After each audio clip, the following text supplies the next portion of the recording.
اعوذ باللہ من الشیطان الرجیم، بسم اللہ الرحمن الرحیم۔ اردو کوئٹس ہسٹری کی پیاری بہنوں اور بھائیوں، السلام علیکم ورحمۃ اللہ وبرکاتہ۔ آج 10 محرم الحرام کی رات ہے۔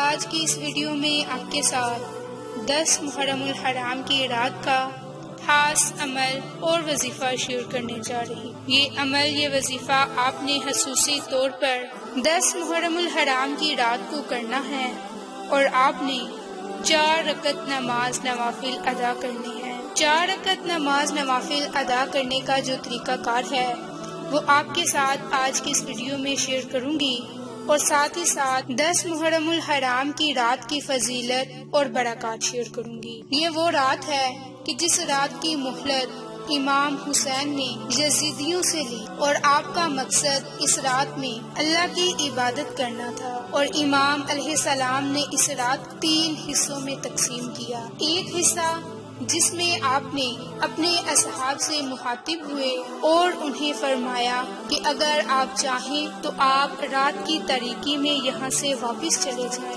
کیونکہ یہ لوگ میرا خون چاہتے ہیں۔ تو اس پر آپ کے صحابہ نے کہا کہ ہم آپ پر اپنی جان قربان کریں گے، ہم دین حق پر آپ کے ساتھ چلیں گے۔ اور رات کا دوسرا حصہ آپ نے اپنے اہل و عیال کے ساتھ گزارا، اور تیسرا حصہ رات کا آپ نے اللہ کی عبادت، ذکر و اذکار اور نماز پڑھنے میں گزار دیا۔ میری بہنوں اور بھائیوں، کربلا کی جنگ 9 محرم کو ہونے والی تھی، اور یزیدیوں نے امام کے خیمے کی طرف تیر پھینک کر جنگ کا آغاز بھی کر دیا، لیکن امام حسین نے حضرت عباس علیہ السلام کو یزیدیوں کی طرف بھیجا تاکہ انہیں ایک رات کی مہلت حاصل ہو، کیونکہ امام شہادت سے پہلے رات بھر اللہ کی عبادت کرنا چاہتے تھے۔ اور 10 محرم کی رات امام حسین اور آپ کے اصحاب نے شب بیداری کی، نماز ادا کی،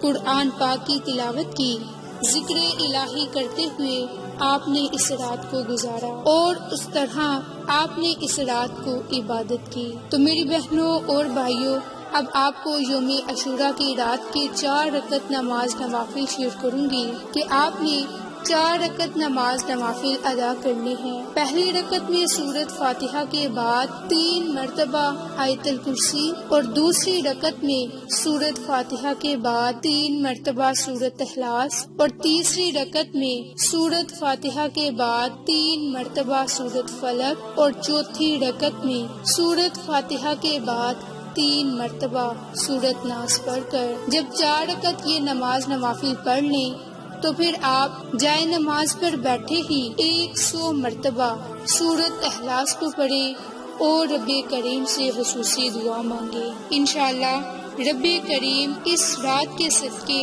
آپ کے تمام گناہوں کو معاف فرما دے گا، آپ کی تمام تر دلی مراد پوری ہو جائیں گی۔ آپ رب کریم سے جس جائز حاجت کے لیے دعا مانگیں گے آپ کی وہ دعا ضرور قبول ہوگی۔ آپ اس عمل کو، اس وظیفے کو 10 محرم الحرام کی رات اور دن میں لازم کر لیں۔ آپ 10 محرم الحرام کی رات میں یہ 4 رکعت نماز نوافل اور 1 تسبیح سورۃ اخلاص کی لازم پڑھ لیں۔ انشاءاللہ تعالی اس کی برکت سے آپ کو بہت ہی فائدے حاصل ہوں گے۔ آپ کو یہ ہماری ویڈیو پسند آئے تو اسے لائک، شیئر اینڈ سبسکرائب کریں۔ جزاک اللہ۔